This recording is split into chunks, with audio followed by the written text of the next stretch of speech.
Hello students, welcome to online classes. आपल्या online क्लासेसमध्ये आपण एक चॅप्टर कंप्लीट केलेला आहे. पहिला चॅप्टर सॉलिड स्टेट, त्याच्यामध्ये आपण problems, theory plus MCQs discuss केले. ओके, तिन्ही आपले कवर झाल्यात एका चॅप्टरमध्ये. आजच्या लेक्चरला आपण न्यू चॅप्टर स्टार्ट करतो आहे. Chapter second, solution. सोल्युशन चॅप्टरमध्ये आपल्याला काय काय बघायचं आहे.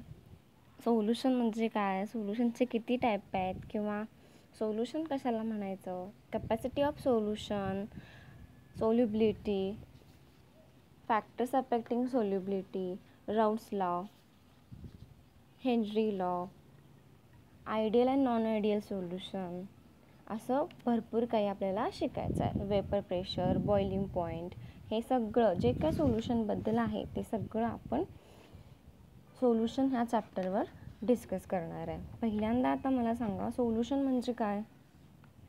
आजचं पूर्ण लेक्चर आपलं सोल्युशनचं जो काय चॅप्टर आहे सोल्युशन, त्याचं जे इंट्रोडक्शन आहे त्याच्यावरच असणार आहे completely.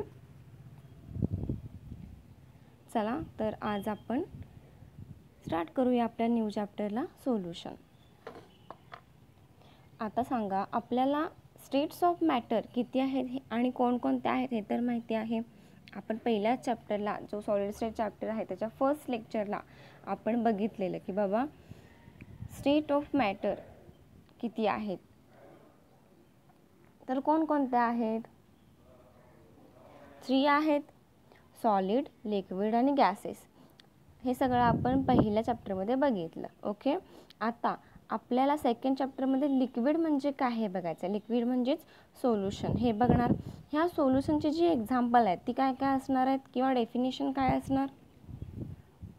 The mixture is a combination of 2 or more substance. 2 or more substance म्हणजे 2 किंवा 2 पेक्षा जास्त सबस्टन्स. ओके, आता हे मिक्सचर किती आहेत किंवा ते किती टाईपचे असतात, तर मिक्सचर 2 टाईपचे असतात. एक होमोजिनियस मिक्सचर आणि दुसरं आहे ते हेट्रोजिनियस मिक्सचर. ओके, आता सोल्युशन हे कुठं कुठं असतं. सोल्युशन कुठे कुठे असतं आधी आपण बघून घेऊया. काय काय सांगितलंय बघा. काय सांगितलंय इथे बघा. homogeneous in which mixing of component in uniform, or heterogeneous which have non-uniform mixing of component. Okay, आता बघा खाली बघा. The solutions are commonly found in all life process. The body fluids are solution. The solutions are also important for industrial process or many other areas. आता इथे काय सांगितलंय, आपल्या जीवनशैलीमध्ये सोल्युशन हे किती इम्पॉर्टंट आहे हे सांगितले. आपल्या बॉडीमध्ये पण सोल्युशन आहे. बॉडीमध्ये काय काय काय आहे, पाणी आहे, वेगवेगळे ॲसिड्स आहेत. पूर्ण बॉडी आपल्या पाण्याने बनली आहे.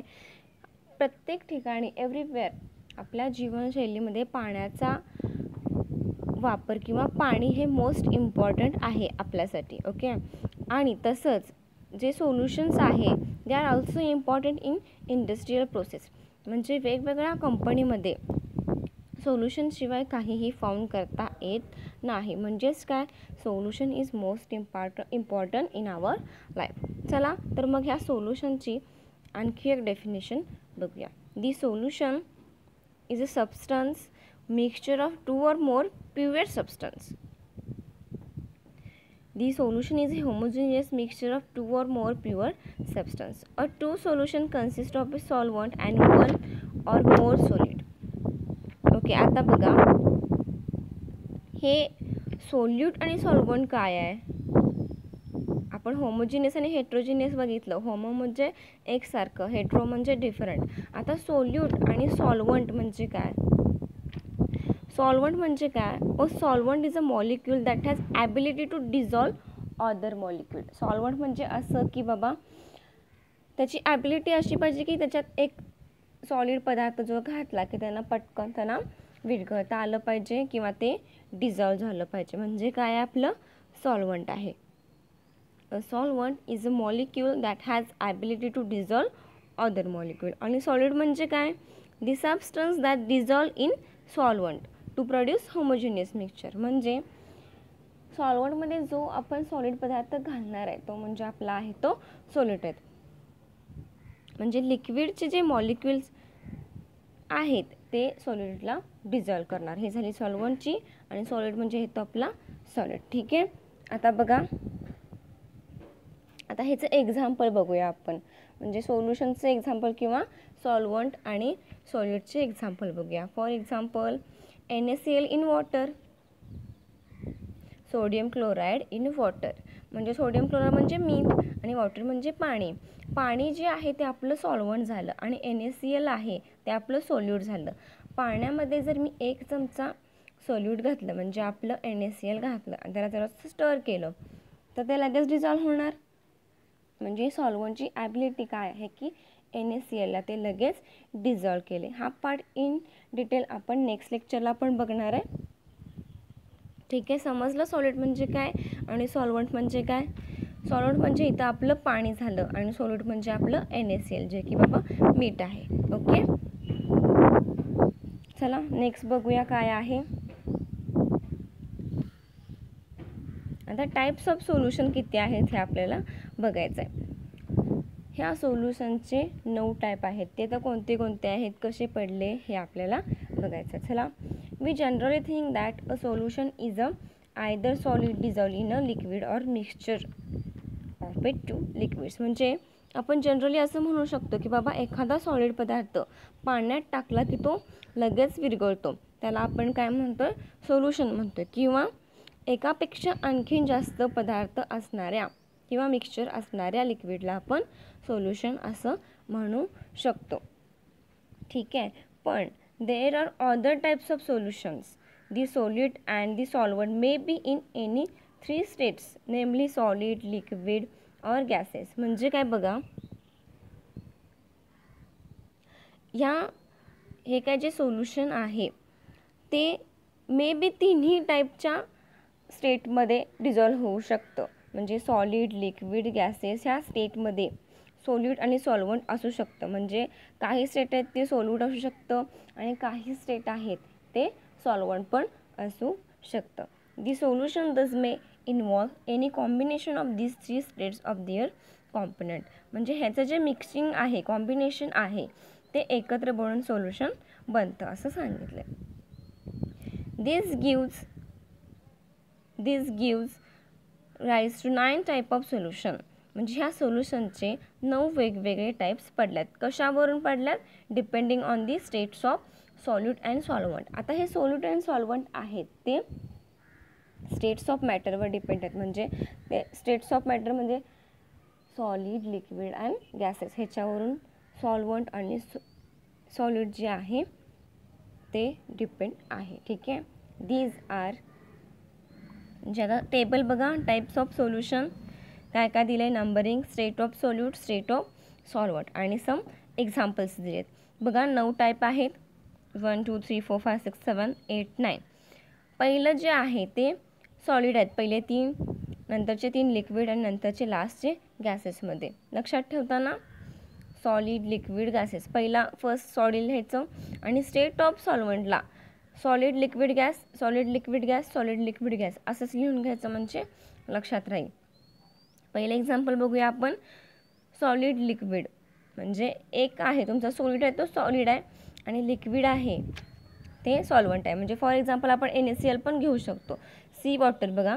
सी वॉटरमध्ये पण पाणी आणि मीठ. सेम एक्झाम्पल आपण आधी डिस्कस केलं आहे. बेन्झोइक ॲसिड इन बेन्झीन किंवा शुगर इन वॉटर. म्हणजे बघा जसं आपण NaCl इन वॉटर बघितलं तसंच हे काय आहे, शुगर इन वॉटर आहे. म्हणजे जर शुगर आहे तर तुमचा सॉलिड झाला आणि वॉटर आहे ते तुमचा सॉल्वंट झाला. साखरेला पाण्यात विरघळायचं म्हणजे काय तयार होणार, मीठ पाणी तयार होणार. नेक्स्ट एक्झाम्पल आहे सॉलिड सॉलिड. मेटल एक्झाम्पल बघा. Metal alloy such as a Bros. आता बघा मेटल अलॉय जे सॉलिड सॉलिड दोन्ही पण सॉलिड आहेत. सॉलिड पण सॉलिड आहे आणि सॉल्वंटसुद्धा सॉलिड आहे. आता म्हणजे मेटल आहे ते कसं तयार होतं तर एका मेटलपासून किंवा दोन मेटल एकत्रित येऊन अलॉय तयार होतो. मेटल अलॉय, दोन मेटल एकत्रित येऊन मेटल अलॉय तयार होऊ शकते. म्हणजे मेटल प्लस मेटल असेल किंवा मेटल प्लस नॉन मेटल असेल. मग आता हे मेटल कोणते कोणते असणार आहेत? कॉपर, ब्रॉन्झ, झिंक, टिन, हे सगळे काय आहेत? मेटल आहेत. दोन्ही पण सॉलिड झाले ना. दोन मेटल एकत्रित येऊन एक अलॉय तयार झाला आहे, म्हणजे दोन्ही पण सॉलिड आहे. ठीक आहे, चला नेक्स्ट एक्झाम्पल बघूया. सॉलिड आणि गॅस. म्हणजे एक आहे सॉलिड, काय सॉलिड सॉल्वंट जे आहे ते गॅस आहे. आता आयोडीन इन एअर, हे आयोडीन जो आहे तो सॉलिडमध्ये आहे. किंवा असं पण आपण एक्झाम्पल घेऊ शकतो, iodine in nitrogen, I2 in N2, हे पण आपण घेऊ शकतो. आयोडीन हा सॉलिड आहे, हे आपल्याला जास्त लक्षात येत नाही, त्यामुळे आपण इथं कन्फ्यूज होऊ शकतो. पण लक्षात घ्या, आयोडीन हा सॉलिड आहे. ठीक आहे, चला नेक्स्ट बघूया. लिक्विड, लिक्विड दोन्ही पण लिक्विड आहेत. सॉलिड पण लिक्विड आहे, सॉल्वंट पण लिक्विड आहे. गॅसोलिन, इथेनॉल इन वॉटर, दोन्ही सुद्धा लिक्विड आहेत. स्टर केलं झालं, दोन्ही पण लिक्विड. लिक्विड सॉलिड बघा, amalgam of mercury with metals as a mercury in silver. Next आहे liquid gas, chloroform in nitrogen. Chloroform मी तुम्हाला सांगितलेलं काय आहे. क्लोरोफॉर्म आठवतं तुम्हाला? आपण लास्टचा चॅप्टर बघत होतो, chemistry in every day in life. त्याच्यामध्ये आपण बघितलं की बाबा प्लास्टिकबद्दल आपण काय काय आहे हे बघितलेलं.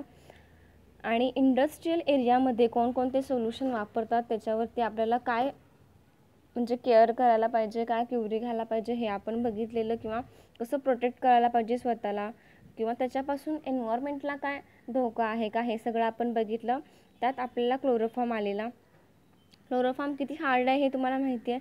क्लोरोफॉर्म सुंघला किंवा आपण त्याचा वास घेतला तर आपण बेशुद्ध होऊ शकतो. त्यामुळे हे हजार्डस आहे, हे यूज नाही करायचं. ठीक आहे, सेफ्टी असेल तरच यूज करा. इंडस्ट्रियल एरियामध्येच फक्त यूज होतो. ठीक आहे, हे आपण बघितलं. नेक्स्ट आहे gas liquid, carbonated water, CO2 in water, म्हणजे कार्बोनेटेड वॉटर आहे. Oxygen in water. चला, गॅस सॉलिड, H2 इन पॅलेडियम, नंतर gas air, oxygen, nitrogen and other gases. ठीक आहे, हे आपले 9 टाईप झाले टाईप्स ऑफ सोल्युशनचे. पहिल्यांदा तुम्ही सॉलिड लिक्विड गॅस हे लिहून घ्या सगळीकडे. नंतर परत सॉलिड लिक्विड गॅस तिन्ही वेळेला आणि त्याचे एक्झाम्पल्स झाले. Our focus in this chapter will be on the solution of solid in liquid with some attention to a solution gas in liquid. The solvent is most cases will be water. Okay, म्हणजे इथे काय सांगितलं आहे, ह्या चॅप्टरमध्ये आपल्याला काय काय बघायचं आहे. सॉलिड इन लिक्विड बघायचं आहे आणि गॅस इन लिक्विड बघायचं आहे. म्हणजे पाण्यामध्ये आपल्याला सॉलिड आणि गॅस हे दोन्ही पण बघायचं आहे. मोस्ट ऑफ दी सॉल्वंट हा आपला काय आहे, वॉटर आहे. म्हणजेच काय, लिक्विड स्टेट आहे. आपल्या सॉल्वंटची स्टेट काय आहे, लिक्विड आहे मोस्ट ऑफ दी. ठीक आहे, नेक्स्ट लेक्चरला आपण कॅपॅसिटी ऑफ सोल्युशन हा पॉईंट बघणार आहे. आजच्या लेक्चरसाठी आपण फक्त इंट्रोडक्शन बघितलं, आपल्याला काय काय बघायचं आहे, आणि 9 टाईप्स ऑफ सोल्युशन बघितलं. उद्यापासून आपण कॅपॅसिटी ऑफ सोल्युशन किंवा next point factors affecting solubility हे सगळं बघणार आहे. आजच्या लेक्चरसाठी आपण इथे स्टॉप करूया. आज आपण काय काय शिकलो हे बघूया. सोल्युशन काय आहे हे बघितलं, सोल्युशनचे मिक्सचर बघितले. 2 मिक्सचर आहेत, homogeneous mixture, heterogeneous mixture. Solution कुठे यूज आहे किंवा सोल्युशन काय आहे, सोल्युशनची डेफिनेशन बघितली. टाइप्स ऑफ सोल्युशन बघितले. इथेपर्यंत आपण बघितले. आजच्यासाठी आपण इथेच थांबूया, उद्या परत कंटिन्यू करूया. ठीक आहे, बाय बाय, थँक्यू.